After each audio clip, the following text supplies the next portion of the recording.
నమస్కారం, వార్తలకు స్వాగతం. ముందుగా ముఖ్యాంశాలు.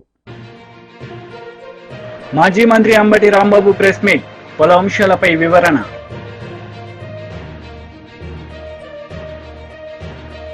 Congress leader Jaggareddy press meet, ఇరు పార్టీలపై ఫైర్.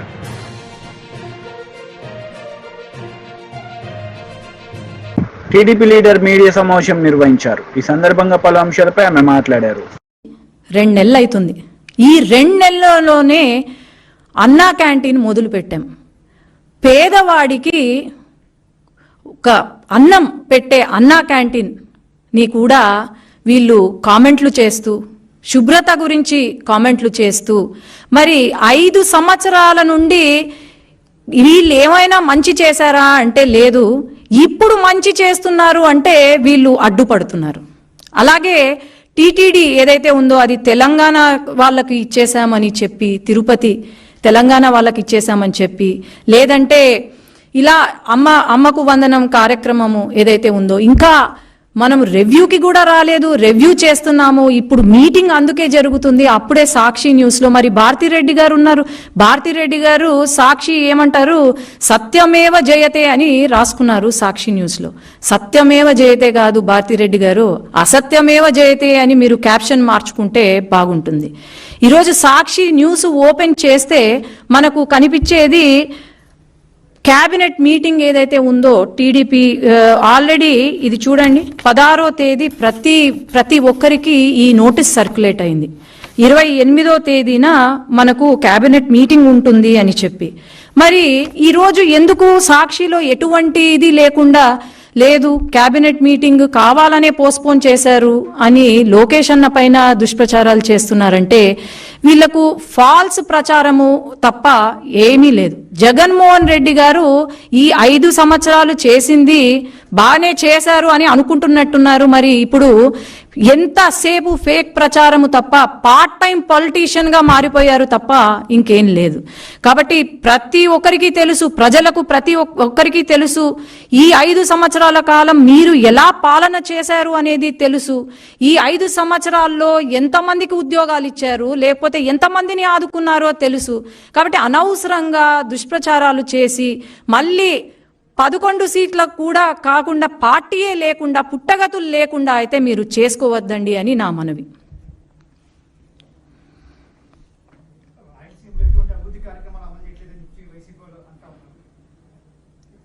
మొన్న మన బడ్జెట్ మీటింగ్ జరిగింది.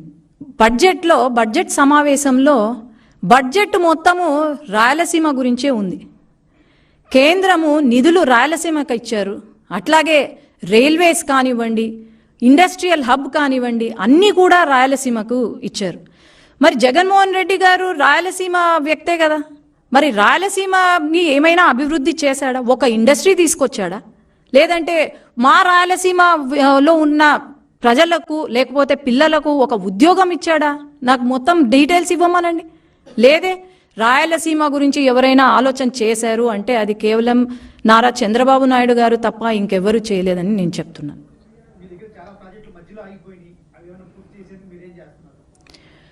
చాలా ప్రాజెక్టులు మధ్యలో ఆగిపోయాయి అంటే అది కేవలం వైసీపీ ప్రభుత్వం వల్లనే, జగన్మోహన్ రెడ్డి గారికి తెలివి లేక ఆగిపోయినాయి తప్ప వేరే లేదు. ఖచ్చితంగా ఈ ప్రాజెక్టులన్నీ తెలుగుదేశం పార్టీ హయాంలో మొదలు పెట్టాము. ఖచ్చితంగా చంద్రబాబు నాయుడు గారు ఢిల్లీకి వచ్చినప్పుడు కూడా ఈ ప్రాజెక్టులు పూర్తి చేయాలి, వెంటనే పూర్తి చేయాలని ఫస్ట్ ప్రిఫరెన్స్ ఇచ్చింది చంద్రబాబు నాయుడు గారి. ఖచ్చితంగా ఈ 5 సంవత్సరాలలో ప్రతి ప్రాజెక్ట్ పూర్తి. బీజేపీ లీడర్ మీడియా సమావేశం నిర్వహించారు. ఈ సందర్భంగా పలు అంశాలపై ఆయన మాట్లాడారు. భూమి యాజమాన్య సంస్థ వక్ఫ్, ఈ వక్ఫ్ బోర్డులు ఒక్క అంటే మనం తెలంగాణ గురించి మాట్లాడితే తెలంగాణలోనే దాదాపు 77,000 ఎకరాలకు వాళ్ళు యాజమాన్యంగా ఉన్నారు. ఒక్క వక్ఫ్ బోర్డు తోనే అనేక మంది పేద ముస్లిం కుటుంబాలు వక్ఫ్ ట్రిబ్యునల్లో కేసులు కొట్లాడుతున్నారంటే దాదాపు 90% మంది, ఆ కేసులలో 90% మంది ముస్లింలే ఉన్నారు. అట్లాగే నేను కొన్ని ఎగ్జాంపుల్స్ కూడా మీకు చెప్తాను. సమీనా సయ్యద్ అనే ఒక వృద్ధ మహిళ 100 కోట్లకు సంబంధించిన ఆస్తి వక్ఫ్ ప్రాపర్టీ ఎంఐఎం గుండాలు ఎంఐఎం నాయకులు కబ్జా చేయడం జరిగింది. అట్లాగే హైటెక్ సిటీలో మనందరికి తెలుసు, అక్కడ ఒక పెద్ద బిల్డింగ్ కట్టారు ఎంఐఎం వాళ్ళు. సో ఎంఐఎం గుండాలు వాళ్ళు ఆక్యుపై చేయడం జరిగింది. సో మనకు తెలంగాణలో ఎవరు అధికారంలో ఉన్నా, హైదరాబాద్లో ఎవరు అధికారంలో ఉన్నా, హైదరాబాద్లో రాజ్యం చెలాయించేది ఎంఐఎం అనే విధంగా హైదరాబాద్ను వాళ్ళ చేతులలో పెట్టడం మనం చూస్తున్నాం. కాంగ్రెస్ పార్టీ గత 20 సంవత్సరాలుగా 2004లో కాంగ్రెస్ పార్టీ అధికారంలోకి వచ్చిన తర్వాత నుంచి కూడా ఎంఐఎం చేతిలోనే అనేక కబ్జాలు, కుంభకోణాలు, అట్లాగే ముఖ్యంగా ల్యాండ్ డీలింగ్స్, ఇటు నాలాలు, చెరువులు కబ్జా చేయడమే కాకుండా వక్ఫ్ ప్రాపర్టీస్ కూడా కబ్జా చేస్తున్నారనేది మనం అనేక ఉదాహరణలు చూస్తున్నాం. నిన్నటి నుంచి సోషల్ మీడియాలో బాగా ఉధృతంగా చర్చ జరుగుతున్నది సల్కం చెరువు గురించి. మీ చర్చ చూస్తున్నారు. ఆ చెరువులో ఫాతిమా ఓవైసీ అనే పేరు మీద ఒక కాలేజీని హైడ్రా సంస్థ ఇప్పటివరకు కనీసం దానికి నోటీసులు కూడా ఇవ్వలేదంటే, ఇప్పుడున్న కాంగ్రెస్ ప్రభుత్వం కూడా వాళ్ళు అభయహస్తం అనే చెప్పుకునే భస్మాసుర హస్తం కూడా ఎంఐఎం ఓవైసీ చేతిలోనే ఉన్నది అనేది చాలా క్లియర్గా కనబడుతున్నది.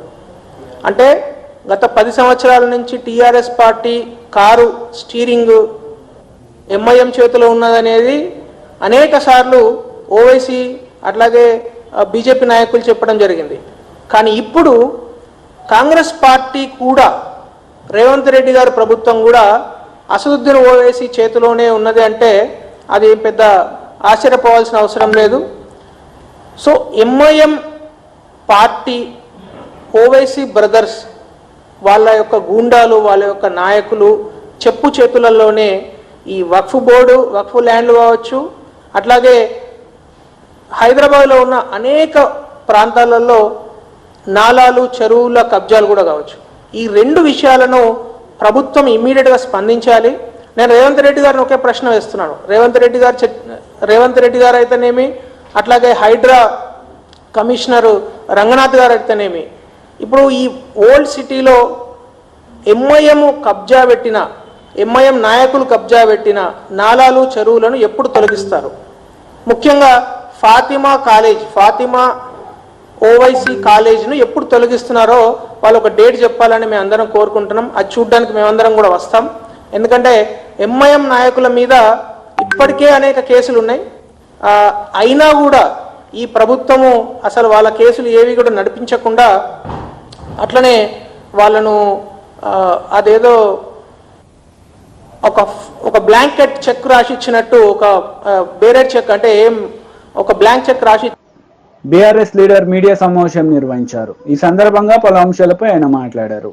ద్వారా రాజకీయ పబ్బం గడుపుకోవాలనుకునేటువంటి పార్టీలకు బీఆర్ఎస్ పార్టీ పేరు వింటేనే వాళ్లకు ఒక రకమైనటువంటి గందరగోళ భయానకమైనటువంటి పరిస్థితులు కొనసాగుతున్నాయి. కాబట్టి దీన్ని మనం ఖచ్చితంగా ఈ 2 పార్టీలు కూడా బీఆర్ఎస్ పార్టీ ఉంటే పుట్టగతులు ఉండవనేటువంటి భయంతో, ఆందోళనలతో మాట్లాడుతున్నటువంటి మాటలు. ఒకవేళ బీఆర్ఎస్ పార్టీకి ఎవరితోనైనా లోపాయికారి ఒప్పందాలు ఉంటే 6 మాసాలు ఆడబిడ్డ జైల్లో ఉంటుందండి. కాస్తన్న ఇంగిత జ్ఞానం ఉండాలి. మాట మాట్లాడడానికి నాలుకను తాటిమట్ట కంటే చులకన చేసి మాట్లాడేటువంటి వీళ్ళ కుసంస్కారాన్ని ఖచ్చితంగా ఖండిస్తా ఉన్నాం.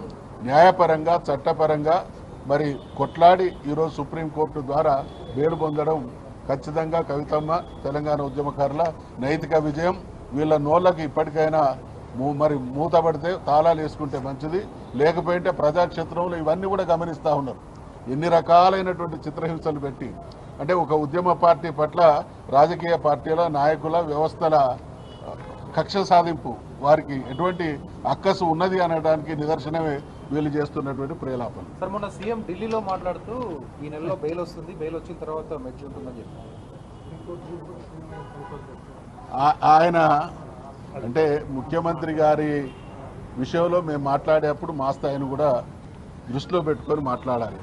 ఒక ముఖ్యమంత్రి స్థాయి మాట్లాడే అద్దె మైకు గతంలో చాలామంది రాజకీయ పార్టీల వేదికల మీద కొందరు నాయకులను మేము చూసినాం.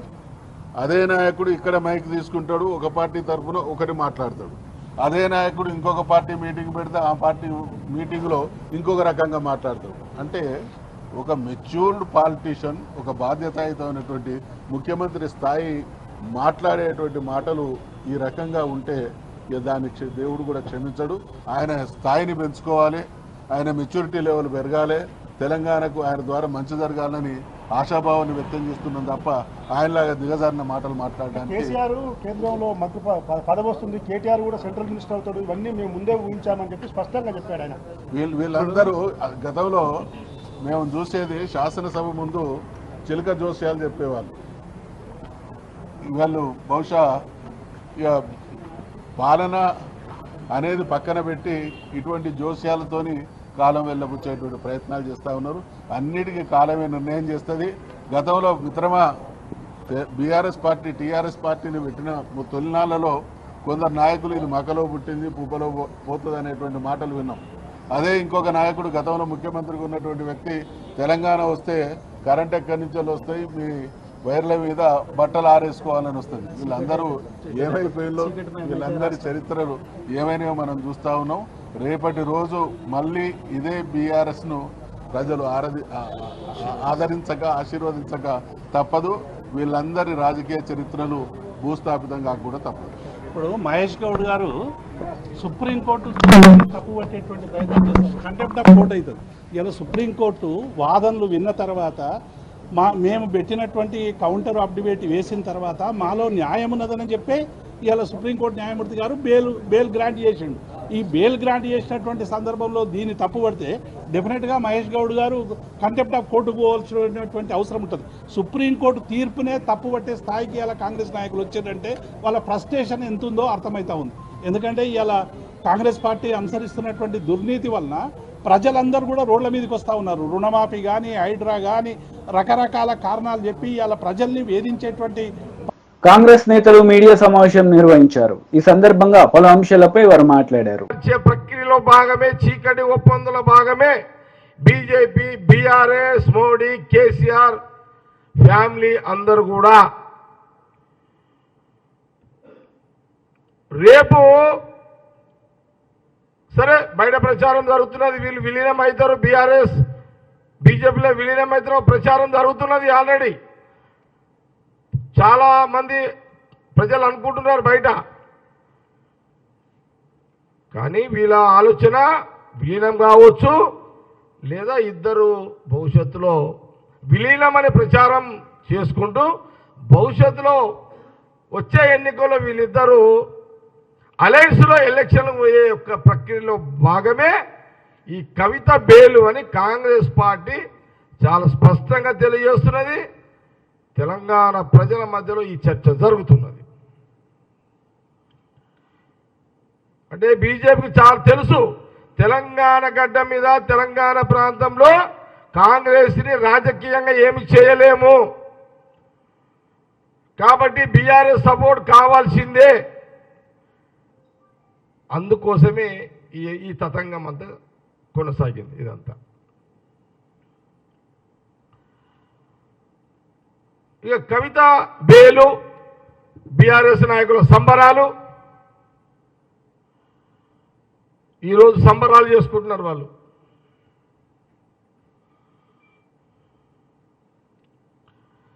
ఆ సంబరాలకు సంబంధించిన విమర్శ, దానికి సంబంధించిన మాట మళ్ళీ చెప్తా. కానీ తెలంగాణ ప్రజలకు స్పష్టత చేయదలుచుకున్నాం ఏంటంటే, ఈ యొక్క రాజకీయ చీకటి ఒప్పందము భవిష్యత్తులో బీఆర్ఎస్ బీజేపీ ప్రయాణం చేసే భాగంలో కవితకు బెయిల్ అనేది చాలా క్లియర్గా స్పష్టంగా చెబుతూ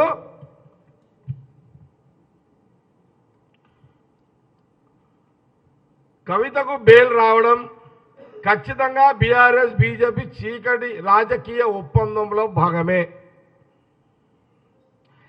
ఢిల్లీ లిక్కర్ కేసులో కేజ్రీవాల్, సిసోడియాలకు బెయిల్ ఇవ్వడానికి నిరాకరించిన కోర్టులు కవితకు 5 నెలల బెయిల్ ఇచ్చాయి. దీని వెనక ఏమి మతలబు ఉంది? ఇదే కేసులో ఢిల్లీ మంత్రి సిసోడియాకు 2 ఏళ్లకు బెయిల్ ఇచ్చింది. అంటే చూడండి, ఢిల్లీ ముఖ్యమంత్రి కేజ్రీవాల్కి ఇంకా బెయిల్ ఎందుకు ఇవ్వలేదు?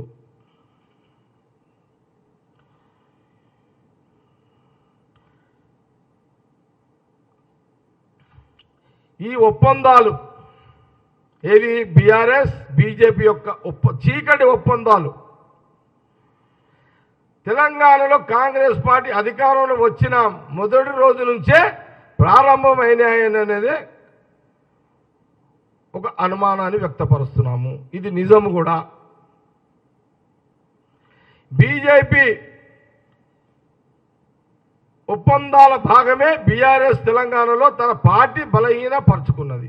ఎందుకంటే 10 ఏళ్ళు గవర్నమెంట్ ఉన్న బీఆర్ఎస్ ఇంత బలహీనంగా బీఆర్ఎస్ తెలంగాణలో దిగజారడానికి కారణం ఏంటయ్యా అంటే కవిత జైలు, కవిత అరెస్టు, కవితను బయటికి తీసుకురావాలి, కాంగ్రెస్ను దెబ్బ కొట్టాలి కాబట్టి బీజేపీ కలవక తప్పదు. ఇటు బిడ్డ కోసము, అటు రాజకీయ ఉనికి కోసము కాంగ్రెస్ను డైరెక్ట్గా కొట్లాడే సత్తా ఇప్పుడు కేసీఆర్ లేకపోవడము, ఇవన్నీ కారణాలలో భాగమే ఈ యొక్క కవిత. YCP leader Ambati Rambabu media సమావేశం నిర్వహించారు. ఈ సందర్భంగా పలు అంశాలపై ఆయన మాట్లాడారు. ఎన్డీఏ ప్రభుత్వం అధికారంలోకి రావడం, కూటమి ఈ ఆంధ్రప్రదేశ్లో అనూహ్యంగా చాలా పెద్ద మెజారిటీలతో గెలుపొందడం జరిగింది. దీని మీద మేమందరం షాక్ గురవటం అయ్యో సహజమైనటువంటి అంశం. గెలుస్తాం అనుకున్నాం కాబట్టి, ఓటమి పాలయ్యాం కాబట్టి షాక్ గురయ్యాం. ఇది నమ్మలేనటువంటి అంశంగా మాకు అనిపించింది. అయినా ప్రజాస్వామ్యంలో ప్రజలు ఇచ్చిన తీర్పుని అంగీకరించాలనే ఉద్దేశంతో ముందుకు వెళ్తూ ఉన్నాం. ఈ దశలో భారతదేశంలో ఉన్నటువంటి అనేకమైనటువంటి డెమోక్రసీని కాపాడాలనేటువంటి సంస్థ లైక్ ఓట్ ఫర్ డెమోక్రసీ అనేటువంటి ఒక సంస్థ మొన్న జరిగినటువంటి ఎన్నికల మీద, వాటి నిర్వహణ మీద కొన్ని అనుమానాలు వ్యక్తం చేయడం జరిగింది. మాకు కూడా ఉన్నటువంటి అనుమానాలు, ఈ అనుమానాలు వ్యక్తం చేయడం ద్వారా మరింతగా బలపడుతూ వచ్చాయి. ఈ అనుమానాలను నివృత్తి చేయవలసినటువంటి బాధ్యత ఎలక్షన్ కమిషన్ ఆఫ్ ఇండియాకు ఉంది. ఎలక్షన్ కమిషన్ ఆఫ్ ఇండియా అనేది ఒక ఇండిపెండెంట్, రాజ్యాంగబద్ధమైనటువంటి ఒక సంస్థ. ఆ సంస్థ నిర్వహించినటువంటి ఎన్నికల్లో ట్రాన్స్పరెంట్గా ఎక్కడ ఏ లోపం లేకోకుండా జరిగింది అని అనిపించవలసినటువంటి బాధ్యత వారికి ఉంది. ఇక్కడ గమనించాల్సిన అంశం ఏమిటంటే, ఎన్నికలు 13వ తారీఖున ఆంధ్రప్రదేశ్లో జరిగినప్పుడు సుమారుగా 6 గంటలకి ఎన్నికల పోలింగ్ అయిపోతుంది. పోలింగ్ అయిపోతుందంటే ఓట్లు వేసే కూడా 4 గంటలకు అయిపోతుంది. ఎందుకంటే 6 గంటలకు అయిపోదు. ఎందుకంటే 6 గంటలకు ఎన్నిక జరిగినప్పుడు, ఆ టైం అయిపోయినప్పుడు 6 గంటలు అవ్వగానే ఆ ప్రాంగణంలోకి ఎవరైతే ప్రవేశించారో వారందరికీ టోకెన్స్ ఇచ్చి వాళ్ళను కూడా అయిపోయేంత వరకు, క్యూలు అయిపోయేంత వరకు ఓటు వేసే విధంగా వారికి అవకాశం కల్పిస్తున్నారు. 6 గంటలకి పోలింగ్ టైం అయిపోయిన తర్వాత, కొన్ని చోట్ల పోలింగ్ ముగిసి ఉండదు, కొన్ని చోట్ల ముగిసి ఉంటుంది. పోలింగ్ టైం 6 గంటలకు అయిపోయిన తర్వాత ఎలక్షన్ కమిషన్ కొన్ని ఫిగర్స్ని రిలీజ్ చేసింది. అదేమిటంటే, మాకు అందిన సమాచారం ప్రకారం 68.12% ఆంధ్రప్రదేశ్లో పోల్ అయినాయి అని. మిగతా డీటెయిల్స్ తర్వాత ఇస్తాము అన్నారు. ఎందుకంటే మిగతా డీటెయిల్స్ అంటే ఆ తర్వాత కూడా ప్రాంగణంలో ఉన్న వారికి టోకెన్స్ ఇచ్చి ఓట్లు వేయించారు కాబట్టి అవి పెరుగుతాయి కాబట్టి. ఆ తర్వాత అదే రోజు 11:45 సుమారుగా ఆ ప్రాంతంలో మరొక అనౌన్స్మెంట్ చేశారు. అదేమిటంటే 76.5% అంటే పెరిగింది. 68.212 నుంచి 76.5కి పెరిగింది. పెరగడం అనేది సహజమైనటువంటి అంశం. ఆ తర్వాత ఫైనల్ ఫిగర్స్ ప్రకటించినప్పుడు 80.66 ప్రకటించారు. అంటే ఫస్ట్ ప్రకటించినప్పుడు 68.12, రెండవసారి ప్రకటించినప్పుడు అదే రోజున 76.5%, మళ్ళీ ఫైనల్ ఫిగర్స్ ప్రకటించిన తర్వాత 80.66 ప్రకటించారు. చాలా డిఫరెంట్గా ఉన్నాయి. ఆ తర్వాత 13వ తారీఖున అయిపోయిన తర్వాత 4వ తారీఖున పోలింగ్ జరిగింది, కౌంటింగ్ జరిగింది. ఆ కౌంటింగ్ ఫిగర్స్ చూస్తే ఎంత ఉన్నాయంటే 82 పై చిలుకుంది పర్సంటేజ్. ఇది చాలా ఆశ్చర్యాన్ని కలిగిస్తున్నటువంటి అంశం. ఒకదానికి పొంతం లేనటువంటి అంశంగా అనిపిస్తా ఉంది. వాళ్ళు ఇచ్చిన ఫిగర్సే. దీన్ని క్లియర్ చేయాల్సిన అవసరం ఉంది. డేట్ ఎలక్షన్ కమిషన్ ఈ అనుమానాలను క్లియర్ చేయాలి. ఫైనల్ ఫిగర్స్ కి కౌంటింగ్ కి మధ్య ఎందుకు తేడా వచ్చింది?